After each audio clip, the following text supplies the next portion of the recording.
As much as I love infrastructure and the urban environment, it definitely has its downsides. Cities represent a remarkable transformation of the landscape, from natural to human-made. We change almost everything, cut down trees, level the ground, and slice and dice the land into individual plots. But one of the most significant changes to the landscape that comes with urbanization is impervious cover.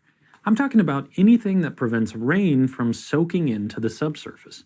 Buildings, sidewalks, driveways, and the biggest culprits, streets and parking lots. Impervious cover is a big issue. When it rains, that water has to go somewhere.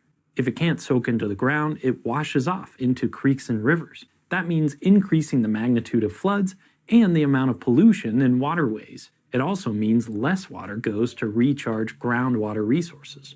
When you pave paradise to put up a parking lot, you cause a pretty significant disruption to some really important natural processes in a watershed.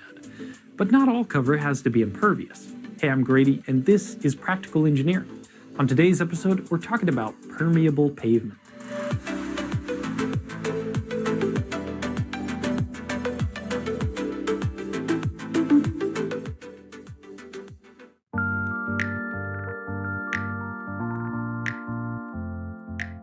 Management of stormwater in urban areas is a vast field of study.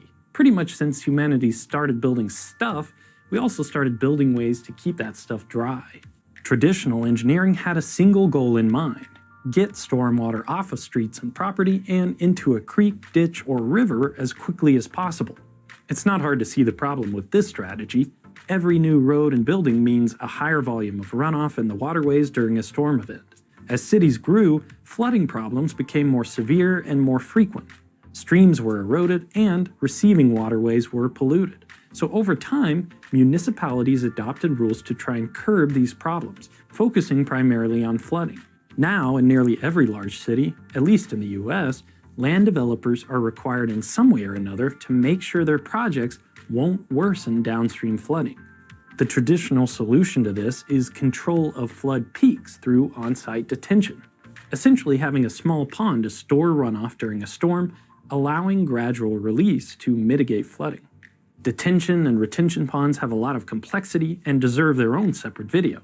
They definitely help reduce flooding, but they don't really replace the other functions of the natural landscape, the filtration and reduction of runoff volume that comes from water infiltrating into the ground.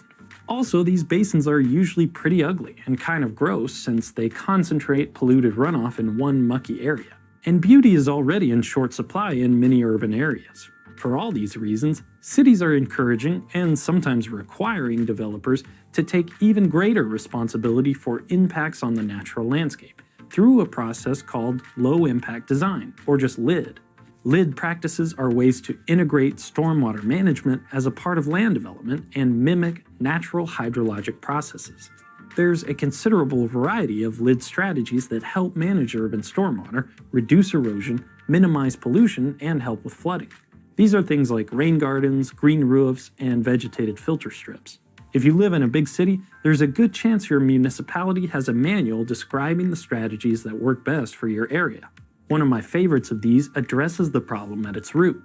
Just make the cover less impervious. Pavement serves a vital role in a city. A quick glance at the condition of dirt roads after a good rain is all you need to understand this. Pavement equals accessibility. In most places, the soil making up the ground isn't a stable, durable surface for people to walk, roll, scoot, or drive. Particularly when the earth gets wet, it loses strength and turns to muck. You can see why we normally prefer pavement to be impermeable to water. Pavement protects against erosion and weakening of the soil. A poorly designed pervious pavement works about as well as if it wasn't paved at all, since it doesn't provide any protection against water. If you watch my previous video on potholes, you know the cruel fate of pavement that inadvertently lets water through. So how is it possible to achieve the good parts without the bad, to allow water to infiltrate into the subsurface through a pavement without softening and weakening its foundation? Luckily, we have a pretty good example to help understand how this works. Some might even call it the OG permeable pavement. I'm talking about steel grading. You've almost certainly seen grading used on roads, sidewalks, and other surfaces to allow water in while keeping most everything else out. We can do precisely the same thing with traditional pavement as well. I have the ingredients for concrete laid out here in my shop, or at least a type of concrete. If you've seen my previous videos on this topic, you'll know that concrete is a mix of cement, rocks, sand, and water. If you leave out the sand, you get something really cool, a material that behaves almost exactly like regular concrete, but that's full of voids and holes that can let water pass through. This is a really cool effect that is almost an optical illusion.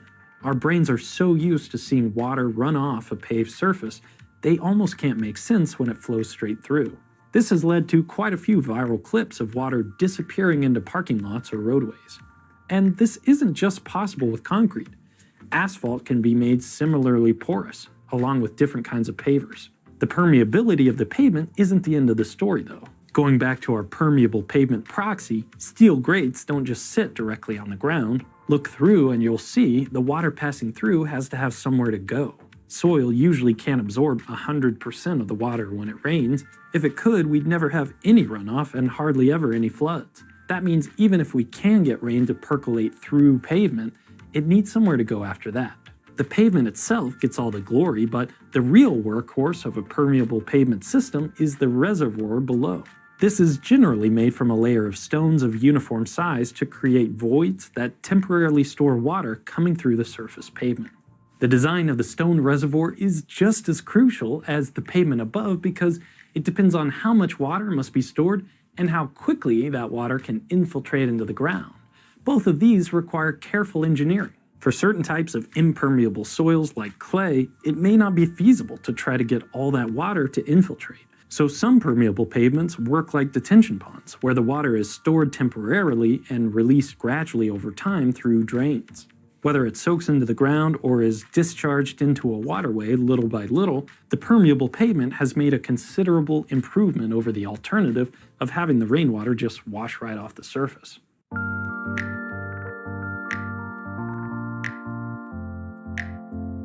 This is a really helpful strategy to address stormwater in urban areas, but it's not without challenges. Most importantly, permeable pavement isn't that strong. If you make concrete or asphalt with a bunch of holes and voids, it makes sense that it probably can't hold up the weight of traditional mixes. That's why we really don't use these systems in areas with heavy traffic. Permeable pavements are mainly relegated to parking lots and road shoulders, but we also need to keep them away from buildings where you don't really want a lot of water soaking into the foundation soils. And we can't use them on slopes either because the stored water would just flow along the slope through the reservoir and eventually back out, rather than staying in storage. The pavement itself can be clogged by dirt and leaves over time, so it has to be swept or washed regularly to remain permeable.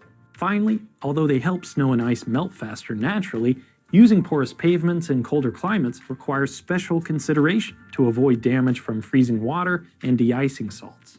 Even given its simplicity and use over the past few decades, permeable pavement is still a fairly new and innovative way to manage urban stormwater. There's still a lot to learn about how to implement it effectively and efficiently. It's a great example of using engineering to try to bring more harmony between the constructed and natural environments.